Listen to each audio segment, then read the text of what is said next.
Cette vidéo présente une méthode pour résoudre des équations du deuxième degré ou plus. Dans un premier temps, quand on analyse une équation à une inconnue, on va s'interroger sur le degré de cette équation. Le degré est le plus grand exposant de l'inconnu qui apparaît dans l'équation. Ici, le plus grand exposant qui apparaît, c'est le cube sur le premier terme, x cube. Il s'agit donc d'une équation du troisième degré. Lorsqu'on a une équation du deuxième degré ou plus, la méthode consiste à tout passer d'un côté et obtenir 0 de l'autre. Dans l'exemple, je vais tout passer du côté gauche et pour ce faire, je vais rajouter 4x des deux côtés et enlever 3x carré des deux côtés. Si bien que j'obtiens, après simplification, x cube moins 7x carré plus 12x est égal à 0.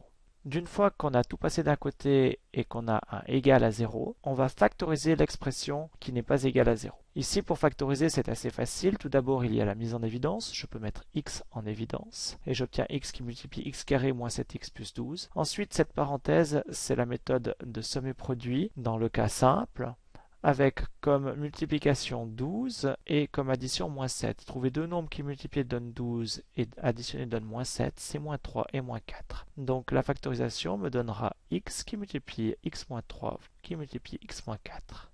Après avoir factorisé au maximum mon expression, j'obtiens une multiplication qui doit donner 0. Quand une multiplication donne-t-elle 0?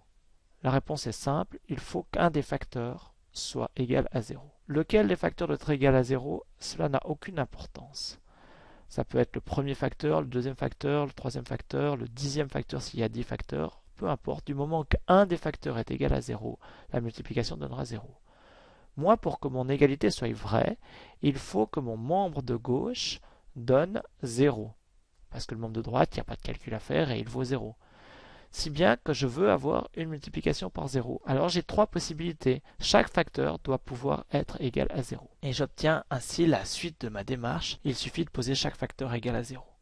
X est égal à 0, premier facteur. X moins 3 égal à 0, deuxième facteur. X moins 4, troisième facteur, égal à 0. J'obtiens ainsi trois nouvelles équations qui vont me donner chacune trois solutions possibles à mon équation de départ. Je dois donc résoudre ces nouvelles équations. La première des équations, x est égal à 0, il n'y a pas grand chose à faire pour la résoudre, la solution est 0. La deuxième équation, x moins 3 est égal à 0, il suffit de faire plus 3 des deux côtés pour trouver x est égal à 3. Et dans la dernière des équations, je fais plus 4 des deux côtés, je trouve x est égal à 4. Et finalement, je peux noter l'ensemble des solutions de l'équation de départ par ordre croissant en les séparant avec des points-virgules. Solution 0, 3 et 4.